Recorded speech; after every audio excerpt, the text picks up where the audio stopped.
सादर प्रणाम। मैं नीरजा चौधरी एक बार फिर इन्फोनी कॉर्नर में, जो कि आपका अपना चैनल है, उसमें आपका स्वागत एवं अभिनंदन करती हूँ। आज का हमारा टॉपिक रहेगा टिश्यू सिस्टम से संबंधित, यानी कि हम आज बात करेंगे ऊतक तंत्र की। टिश्यू सिस्टम को समझने से पहले अभी जितने भी लास्ट वीडियोस में हमने पढ़ा है या जो भी लास्ट टॉपिक पढ़े हैं, हमने अलग अलग तरीके के टिश्यूज को उसमें पढ़ा है। देखिए, कोई भी प्लांट होता है वो अलग अलग तरीके के टिश्यूज से फॉर्म्ड होता है। हमने 3 स्पेशल तरीके के टिश्यूज के बारे में पढ़ा था, जिसमें हमने पढ़ा था मेरिस्टेमेटिक टिश्यू, हमने पढ़ा था सिंपल टिश्यू और हमने पढ़ा था कॉम्प्लेक्स टिश्यू। सिंपल टिश्यू और complex tissue permanent tissue category में थे, जबकि मेरिस्टेमेटिक टिश्यू एक डिफरेंट कैटेगरी में हमने उसको पढ़ा था। तो 3 अलग अलग तरीके के टिश्यू यहाँ पर होते हैं किसी भी प्लांट के रिगार्डिंग। जब ये टिश्यू आपस में एक दूसरे के साथ काम करते हैं या एक दूसरे के साथ मिल जाते हैं, तो एक अलग तरीके का टिश्यू सिस्टम ये फॉर्म करते हैं, यानी कि अलग तरीके का एक ऊतक तंत्र ये बनाते हैं। अगर फ्लावरिंग प्लांट्स की हम बात करें, यानी कि ऐसे प्लांट्स की बात करें जिन पर फूल आते हैं, तो ऐसे प्लांट्स में 3 मेजर तरीके के टिश्यू सिस्टम काम करते हैं। तो वो 3 मेजर टिश्यू सिस्टम कौन कौन से हैं उनकी बात कर लेंगे। सबसे पहला होता है epidermis tissue system. Epidermis tissue system, ठीक है। एपिडर्मिस टिश्यू सिस्टम के बारे में अभी डिटेल करते हैं। पहले वो टिश्यू सिस्टम जान लेते हैं जिनमें की हम 3 फ्लावरिंग प्लांट्स के अंदर हम बात कर रहे हैं। दूसरा हमारा होता है फंडामेंटल और ग्राउंड टिश्यू सिस्टम। फंडामेंटल और ग्राउंड टिश्यू सिस्टम, हिंदी में जिसे भरण ऊतक कहा जाता है, ग्राउंड टिश्यू सिस्टम। और थर्ड वन होता है हमारा वैस्क्यूलर टिश्यू सिस्टम, ठीक है। वैस्कुलर टिश्यू सिस्टम यानी जिसमें हम पढ़ेंगे संवहन ऊतकों के बारे में। फिलहाल बात करते हैं फर्स्ट, यानी कि एपिडर्मिस टिश्यू सिस्टम के बारे में। देखिए, एपिडर्मिस टिश्यू सिस्टम क्या होता है। डर्मिस बना हुआ है किसके लिए, यानी कि सबसे पहले देख लेते हैं एपिडर्मिस का मीनिंग क्या होता है। डर्मिस का मीन होता है स्किन। स्किन मीन टू से आउटर लेयर ऑफ बॉडी। चाहे वो प्लांट की बात हो, चाहे वो एनिमल्स की बात हो, जो आउटर लेयर होती है वो डर्मिस कही जाती है या स्किन कही जाती है।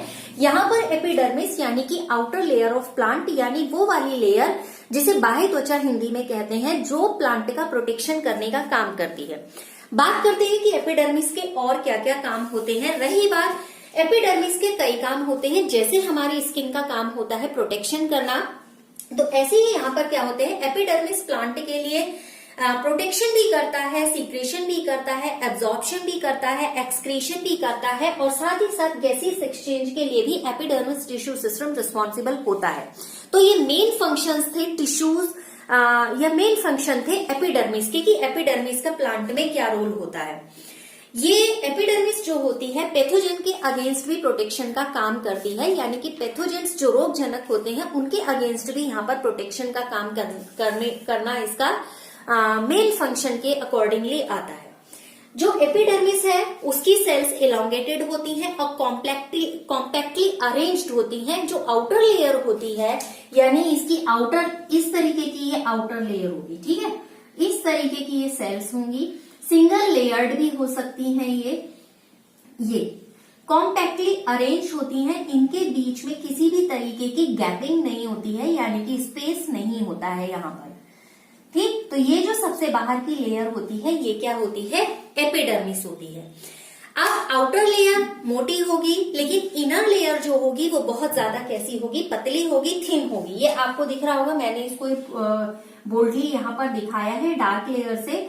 जो ये क्या होती है, ये आउटर लेयर कैसी होती है, थोड़ी सी मोटी होती है, जबकि इनर लेयर क्वाइट थिन होगी। क्लियर।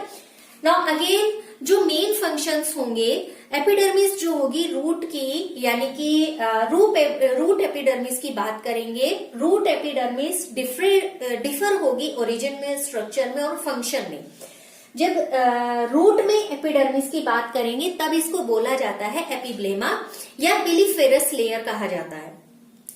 एपिडर्मिस लेयर बनी होती है मोस्टली, ये जो सेल्स होती हैं ये पेरेन्काइमेटस सेल्स होती हैं। इन पेरेन्काइमेटस सेल्स की एपिडर्मिस लेयर बनी हुई होती है और थोड़ा बहुत इनमें क्या होता है, साइटोप्लाज्म होता है, यानी कि जीव द्रव्य होता है।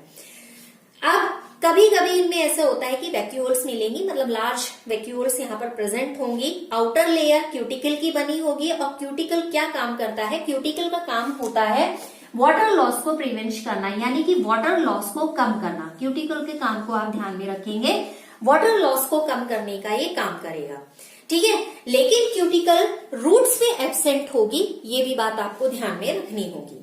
रही बात एपिडर्मिस में ही जो नेक्स्ट कंपोनेंट्स आते हैं उसकी बात करते हैं, क्योंकि एक इंट्रोडक्टरी है इसलिए उसकी बात करें। नाउ सेकंड वन इज जो हम डिस्कस करेंगे अकॉर्डिंग टू एपिडर्मल टिश्यूज के बारे में, टिश्यू सिस्टम के बारे में। नेक्स्ट वन इज स्ट्रोमाटा, स्ट्रोमेटा, रंध्र या जो भी स्ट्रोमाटा, ठीक है। स्ट्रोमाटा क्या होते हैं, प्रेजेंट होते हैं लीफ में और लीफ के बेस पार्ट में प्रेजेंट होते हैं। ये गैसियस एक्सचेंज का काम करते हैं और प्लांट के लिए रेस्पिरेशन का काम करते हैं। 2 गार्ड सेल्स होती हैं जिनसे स्ट्रोमाटा फॉर्म्ड होते हैं, यानी कि 2 गार्ड सेल्स बीन शेप्ड होती हैं जिनसे ये फॉर्म्ड होते हैं।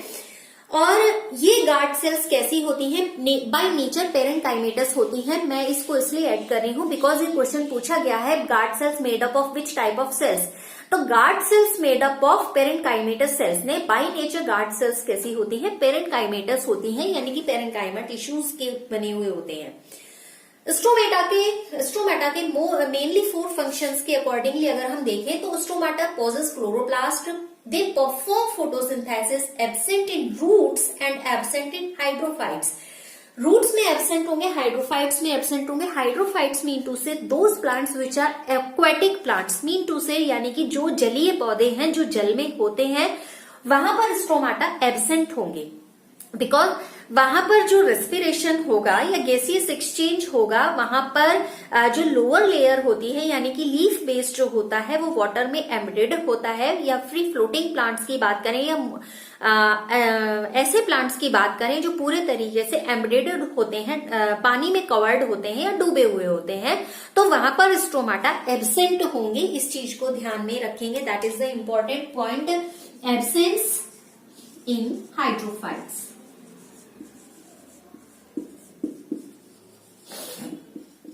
क्लियर, एब्सेंस इन हाइड्रोफाइट्स। अब कई बार ऐसा होता है कि जो एपिडर्मिस होती है उस पर अलग तरीके के कुछ हमें स्ट्रक्चर्स दिखाई देते हैं, जैसे इस तरीके के कुछ स्ट्रक्चर्स दिखाई देते हैं, ठीक है। अगर ये रूट पर होते हैं तो हम इन्हें बोलते हैं रूट हेयर। हम इनको क्या कहते हैं, रूट हेयर। मैं इसको यहाँ पर इरेज करके लिखती हूँ जिससे आपको समझने में सुविधा रहेगी, क्योंकि इंपॉर्टेंट है। कई बार जब एपिडर्मिस अपेंडेजेस की बात होती है, बहुत सिंपल टर्म है बट एपिडर्मल अपेंडेजेस के पॉइंट ऑफ व्यू से कई बार वो कंफ्यूजिंग हो जाता है। Appendages, 2 type of appendages we are found in epidermal layer. First of all in roots, यानी कि जो इस तरीके के अपेंडेजेस मिलेंगे हमें कहाँ मिलेंगे, रूट में मिलेंगे और स्टेम में मिलेंगे। जब ये रूट में मिलते हैं, मैं एक रफ फिगर बना रही हूं, इस तरीके के कुछ अपेंडेजेस दिखाई देते हैं, ठीक है। तो इनको बोला जाता है रूट हेयर, दे नोन एज रूट हेयर, मूल रोम हिंदी में जिनको हम कहते हैं, ठीक है। जो रूट हेयर होते हैं वो कैसे होते हैं, यूनिसेल्युलर होंगे। किसमें, मोनोकॉट में। मोनोकॉट में ये कैसे होंगे, यूनिसेल्युलर, सेल्युलर। और डाइकॉट में ये कैसे होंगे, डाइकॉट में होते हैं ये multi cellular, multi cellular, okay. Root hair का क्या काम होता है, रूट हेयर का काम होता है सॉइल से वाटर का अब्जॉर्प्शन करना, यानी कि पानी को सोखने का काम करना और प्लांट्स के डिफरेंट यानी कि जितने ग्रोथ एरियाज हैं उन तक पहुंचाना है, प्लांट के डिफरेंट पार्ट्स तक उनको पहुंचाना।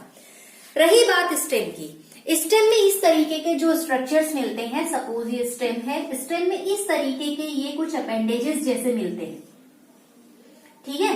इनको बोलते हैं ट्राइकॉम। क्या बोला जाता है इनको, ट्राइकॉम, ठीक है। अब ये ट्राइकॉम क्या होते हैं, CHOME भी होता है, COME भी था, तो मैं ऐसे ही लिख दे रही हूं जो मुझे सही लग रहा है, ठीक है। ये कैसे होंगे, जैसे यहाँ पर हमने कहा कि मोनोकॉट में कैसे होंगे, unicellular, in dicot they have multicellular in root hairs, but trichome में क्या होता है, ये ऑलवेज मल्टीसेल्युलर होंगे और इनका काम होता है कि जो रेस्पिरेशन रेट है उसको रेगुलेट करना। ठीक है, पूछा जाएगा कि ये ट्राइकॉम्स जो होते हैं इनका क्या काम होता है, इनका काम होता है कि रेस्पिरेशन रेट को, या जो भी यहाँ पर क्या हो रहा है ट्रांसपीरेशन हो रहा है, उस ट्रांसपीरेशन रेट को कंट्रोल करने का काम करेंगे ये। क्लियर हो गया। ये तो थे कि एपिडर्मल अपेंडेजेस कौन कौन से होते हैं उनके बारे में। नाउ सेकेंडली जो हमारा टिश्यू था वो था हमारा ग्राउंड टिश्यू। अब उसकी बात करते हैं। ग्राउंड टिश्यू या फंडामेंटल टिश्यू या हिंदी में जिसको कहा जाता है भरण ऊतक, ये ऐसा टिश्यू होता है जो जब हम सेक्शन कटिंग देखते हैं तो बड़ा एरिया वो कवर करने का काम करता है। ये ground tissue 3 types of permanent tissues का बना होता है। मीन टू से ग्राउंड टिश्यू पेरेंकाइमा सेल्स का भी हो सकता है, कोलेनकाइमा सेल्स का भी हो सकता है और स्क्लेरेनकाइमा सेल्स का भी हो सकता है। अब अगर डाइकॉट और मोनोकॉट की हम बात, ग्राउंड टिश्यू, पहले मैं लिख ही देती हूं इसे, ग्राउंड टिश्यू सिस्टम की हम बात कर रहे हैं। Okay, ground tissue system. Dicot में ये कहाँ मिलेंगे, ये केवल मिलेंगे स्टेम और रूट में। कहां पर, डाइकॉट में। यानी कि डाइकॉट वो प्लांट्स हुए जिनमें 2 कोटाइलेडॉन्स होते हैं। On the basis of number of cotyledons plants known as the dicots or monocot. When they have single cotyledon, they known as the monocot, and they have 2 cotyledons, so they known as dicots in short, and dicotyledons full name. तो dicot में कहा मिलेंगे, stem और roots में मिलेंगे। Clear हो गया। रही बात मोनोकॉट की, मोनोकॉट में ये कहा मिलेंगे, मोनोकॉट में स्टेम में नहीं होंगे। They only found in monocot, they only found in roots, not in stem. stem में ये नहीं मिलेंगे। तो ग्राउंड टिश्यू जो है वो 2 types of main components consist करता है। फर्स्ट इज कॉर्टेक्स, कंपोनेंट्स में लिख दे रही हूं यहां पर, components. Clear. First is cortex and second one is pericycle. ठीक है, कॉर्टेक्स एंड पेरिसाइकिल। कॉर्टेक्स में भी 3 तरीके के होंगे, hypodermis, general cortex and endodermis. Hypodermis और जनरल कॉर्टेक्स और एंडोडर्मिस। एंडोडर्मिस बिल्कुल अंदर वाला हुआ, एपिडर्मिस के अंदर बाद वाले टिश्यू की चूंकि हम बात कर रहे हैं तो वो क्या हुआ, हाइपोडर्मिस हुआ। और जनरल टिश्यू कहा जाएगा, जनरल कॉर्टेक्स क्या होगा, इसके बीच में होगा। जनरल कॉर्टेक्स की अगर हम पहले हाइपोडर्मिस की बात करते हैं, यहां पर जैसे देखिए 3 मैंने बोले, हाइपोडर्मिस, जनरल कॉर्टेक्स और एंडोडर्मिस। ठीक है। हाइपोडर्मिस कैसा होगा, डबल लेयर्ड होगा। जैसे अभी हमने यहाँ पर एपिडर्मिस बनाया था, तो एपिडर्मिस कुछ इस तरीके का था। आउटर लेयर जो होती है ऐसी होती है। ठीक है, ये मोटा सा है ही, यहाँ पर बाहर की लेयर हमने कहा कि मोटी होती है। इसके नीचे ये 2 लेयर्ड मिलेगा इस तरीके का। ठीक, ये आपका क्या होगा, जस्ट नीचे का टिश्यू होगा, जस्ट नीचे की सेल्स होंगी जो 2 लेयर्ड होंगी इस तरीके से। ठीक है, तो ये हमारा क्या होगा, हाइपोडर्मिस होगा। रही बात जनरल कॉर्टेक्स की, जनरल कॉर्टेक्स मल्टी लेयर्ड होता है। इसके नीचे का जो टिश्यू होगा वो मल्टी लेयर्ड होगा, काउंटिंग लेयर्स नहीं वहां पर नहीं होंगी। या जनरल टिश्यू काम करता है स्टोरेज का, जैसे रेजिन है, टेनिन है या अदर जो भी पार्ट सीक्रेटरी होते हैं और स्टोर करने का काम करते हैं, तो वो जनरल टिश्यू में यहाँ पर, या जनरल कॉर्टेक्स जो होता है वो जनरल कॉर्टेक्स में उनका स्टोरेज होता है। ठीक है। नाउ थर्ड वन हमारा था एंडोडर्मिस। एंडोडर्मिस की जो सेल्स होती हैं, यानी अंदर इस तरीके का, ये क्या हो जाएगा, ये वाला टिश्यू जनरल टिश्यू यहाँ पर भर गया। इसके बाद यहाँ पर एक लेयर आती है, ये जो लेयर बनती है ये होती है एंडोडर्मिस। ये बैरल शेप्ड सेल्स होती हैं इस तरीके से। ये कैसी होती हैं, बैरल शेप्ड सेल्स होती हैं। ठीक है, बाकी पूरा यहाँ पर टिश्यू कवर करेगा, ये मल्टी लेयर जैसे अभी हमने बोला। ठीक, ये पूरा टिश्यू यहाँ पर इसको कवर करने का काम करेगा। ये बैरल शेप्ड होती है, एंडोडर्मिस है चूंकि बिल्कुल अंदर की ओर है, तो ये क्या स्टोर करने का काम करेंगी, मेनली स्टार्च को स्टोर करने का काम करती हैं ये एंडोडर्मिस। ठीक है, अब ये किसकी बनी हुई होती है, यानी कि जो जिन सेल्स के बने हुए होते हैं उन सेल्स का नेचर क्या होता है, उन सेल्स का नेचर होता है पेरेन्काइमेटस, यानी कि पेरेन्काइमेटस सेल्स की बनी हुई होती है। इसके बाद बात करते हैं हम पेरिसाइकिल की। पेरिसाइकिल क्या है कि जो इसके अंदर वाला जो पार्ट होगा वो पेरिसाइकिल होगा, जो पेरेन्काइमा या स्क्लेरेन्काइमा किसी का भी बना हुआ हो सकता है। कुछ स्पीशीज होती हैं जैसे कि सनफ्लावर स्टेम की हम बात करें, एग्जांपल लेते हैं कि सनफ्लावर स्टेम जो है उसमें पेरिसाइकिल जो होती है हेट्रोजाइगस होती है। कहने का मतलब ये है कि वहां पर जो पेरिसाइकिल फॉर्म होता है वो दोनों तरीके की सेल्स से फॉर्म होता है, पेरेन्काइमेटस सेल्स से भी बना हुआ होता है और स्क्लेरेन्काइमा सेल्स भी वहां पर प्रेजेंट होती हैं। तो वो एक एग्जांपल है सनफ्लावर स्टेम इसका। थर्ड वन हम बात करते हैं वेस्कुलर टिश्यू की, क्योंकि इसके बाद किसका नंबर आएगा, वेस्कुलर टिश्यू का नंबर आएगा। वेस्कुलर टिश्यू जो सिस्टम है वो एंजियोस्पर्म में हाईली डेवलप्ड होता है, यानी कि पूरे तरीके से वहां पर डेवलप्ड होगा। जो वेस्कुलर बंडल्स हैं 3 कंपोनेंट से मिलकर बने हुए होते हैं, xylem, phloem and cambium. Sometimes cambium is absent but xylem and phloem is always present. अब रही बात कैम्बियम किन में एब्सेंट होगा, कैम्बियम डाइकॉट रूट में एब्सेंट होगा और मोनोकॉट स्टेम में भी एब्सेंट होगा। On the basis of these 3 types of vascular bundles are present. तो वो 3 टाइप्स की हम बात कर ले रहे हैं, जैसे close type of vascular bundles, open type of vascular bundle, ये हमने सुने हैं, तो उन्हीं की बात करने वाली हूं मैं यहाँ। तो 3 types of vascular bundles, 3 types of vascular bundles. Now we are learning about third type of tissue system, that is vascular tissue system. Now we learned earlier abhi epidermal tissue system and ground tissue system. Now we are learning about third type of tissue system, that is vascular tissue system. 3 types of vascular bundles are found. Now first of all is radial, जिसे हिंदी में बोला जाता है अरीय। ठीक है, radial. Radial में क्या होगा, जो स्कैटर्ड फॉर्म में होंगे, जो जाइलम एंड फ्लोएम है, और मेनली किसमें मिलेंगे, रूट में मिलेंगे। ये इस तरीके के जो वेस्कुलर बंडल्स होते हैं वो प्रिमिटिव टाइप के होते हैं। क्लियर हो गया। सेकेंड टाइप का जो वेस्कुलर बंडल सिस्टम है हमारा वो है कंजॉइंट। कंजॉइंट कंजॉइंट में ये 2 तरीके के होंगे। कौन से 2 तरीके के होंगे, एक होंगे हमारे कोलेट्रल,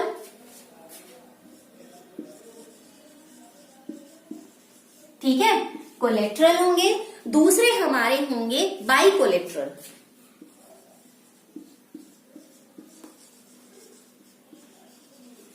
ठीक, कोलेट्रल और बाइकोलेट्रल। कोलेट्रल में कौन से होंगे, ये 2 तरीके के होंगे। ये कौन से 2 तरीके के होंगे, एक होंगे ओपन टाइप और एक होंगे क्लोज टाइप। ठीक है, ओपन टाइप और क्लोज टाइप। और यहां पर कौन से होंगे, वो बोथ टाइप में हम उसको स्टडी करेंगे। ओपन टाइप में क्या होंगे, ओपन टाइप में जो होगा कैम्बियम प्रेजेंट होगी, कहां पर, जाइलम और फ्लोएम के बीच में। सपोज ये पोर्शन में दिखा रही हूं फ्लोएम का और ये पोर्शन में दिखा रही हूं जाइलम का, इनके बीच में इस तरीके की एक लाइन होगी, वो होती है कैम्बियम। ठीक है, वो क्या होती है, कैम्बियम। अगर ये होगा, कैम्बियम प्रेजेंट होगा, दैट इज ओपन टाइप के होंगे। अगर कैम्बियम की एब्सेंसी होगी, सिर्फ ये इस तरीके का दिखाई देगा, ये फ्लोएम है और ये जाइलम है, तो इस तरीके का जो सिस्टम होगा या वेस्कुलर बंडल होगा वो कैसा होगा, क्लोज टाइप का होगा। रही बात बाइकोलेट्रल की, बाइकोलेट्रल में ऐसा होगा कि मैं यहां इसको बना देती हूं। बाइकोलेट्रल में एक ऐसा होगा, इस तरीके का होगा, 3 लेयर्स वहां पर दिखाई देंगी। यहां पर ये फ्लोएम और ये बीच में क्या होगा, जाइलम। ठीक है, ये बीच में क्या होगा, जाइलम। तो बाइकोलेट्रल इस तरीके का होगा। तीसरे तरीके का इसमें कौन सा है हमारा, जो थर्ड टाइप है, थर्ड टाइप है इसमें कंसेंट्रिक। कंसेंट्रिक में क्या होगा, ये भी 2 तरीके का होगा। ये 2 तरीके का होगा यहां, और यहां मैं इसको लिख दे रही हूं। कंसेंट्रिक में होगा पहला एफिसरिबल। देखिए इस चार्ट्स को आप बनाते जाएंगे तो आपको सुविधा होती चली जाएगी। एफिसिब्रल, क्लियर। और दूसरा आपका होगा एम्फीवेसल। एम्फीवेसल, ठीक है। एफिसरिब्रल है, सॉरी एम्फीसरिब्रल है एएम, एम्फीसरिब्रल है AMPHICRIBRAL और एम्फी वेसल है AMPHIVASAL, ठीक है। तो ये दो तरीके का होगा। अब एम्फीसरिबल की मैं बात करती हूँ। एम्फीसरिबल में क्या होगा, इसको यहां देखिए, जो एम्फीसरिबल की मैंने बात की है वह इस तरीके का होगा। दो तरीके का अरेंजमेंट होगा। आप उसको दोनों को मैं कंपेयर करके दिखा रही हूँ तो आप समझ जाएंगे। दो तरीके का अरेंजमेंट होगा। एम्फीसरिबल में फ्लोएम बीच में होगा और जाइलम बाहर की ओर होगा। इसमें क्या होगा, जाइलम बीच में होगा और फ्लोएम बाहर की ओर होगा। यानी कि अंदर वाला जो ये रिंग दिखाया है वो ये दिखाया है कि इतने बीच में फ्लोएम प्रेजेंट है और यहाँ अंदर वाले रिंग में जो दिखाया है वो जाइलम प्रेजेंट है। अगर सेंटर में जाइलम है दैट इज एफिवेसल टाइप, यानी कि कंसेंट्रिक के दो तरीके के हमने पढ़े हैं। अगर बीच में जाइलम है और बाहर की तरफ फ्लोएम है तो वो एफिवेसल होगा। और रही बात जिसमें बीच में फ्लोएम है और जाइलम बाहर की ओर है, बाकी अभी हम डिटेल पढ़ेंगे जब हम स्टेम और रूट्स को पढ़ेंगे तो उस समय ये समझ में आ जाएगा। तो उस तरीके में ये कैसा होगा, एम्फीसरिब्रल टाइप का होगा। तो ये तो था मेन टाइप का टिश्यू सिस्टम जो हमने तीनों तरीके के पढ़े, epidermis tissue system, ground tissue system और वेस्कुलर टिश्यू सिस्टम। इंपॉर्टेंट है, इजी वे से लेने की कोशिश की है। जो भी अगर आप नीट या अदर एग्जाम्स की प्रिपरेशन कर रहे हैं या ऑब्जेक्टिव टाइप्स के क्वेश्चंस की आप प्रिपरेशन कर रहे हैं, उसके लिए ये आज का टॉपिक बहुत ज्यादा इंपॉर्टेंट है बिकॉज सेलेक्टिवली कलेक्शन करके बनाया है। तो आप लगातार साथ बने रहेंगे इन्हीं अपेक्षाओं के साथ। आप सभी का बहुत बहुत धन्यवाद।